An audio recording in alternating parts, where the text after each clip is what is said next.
السلام عليكم ورحمة الله وبركاته. كسر دواد الدعوة موضوعين اللباد وين كوجه لدونا رجالها إنه جهرا وصو هذا اللي قيبها رجاله ككوين هاي وضمضة سيد أكل هرمرسين وفا إيديستان رجالها حتى ما أنت تيرت وحنا كسر دونا قابكي أي الله هرمريا رجالها رجاله محاوه ككوين هاي إن هرتو dhaqaaluhu wuxuu ka kooban yahay qaybo kala duwan amba sectorsyo kala duwan taasoo ay ka mid yihiin ganacsiyada, resource-yada iyo dhammaan industry-ga iyo qaybaha u kala baxaya dhaqaaluhu.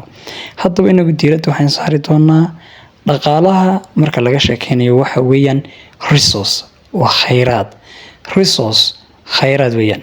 Khayraadkaas soo noqonaya shay kasta oo u isticmaali karto inuu dhaqaalahaaga kor u qaadayo oo uga faa'iideysanayso resource ahaan inaad wax badan ka helayso amba agab ha noqdo amba resource kale ha noqdo natural resource kaas la oranayaa horta resource kaas wuxuu kala bixi doonaa needs baahi and wants needs waxa weeyaan waxaad u baahan tahay sida food, shelter, clothes inaad guri hesho, cunto hesho, mariyo hesho waa baahi.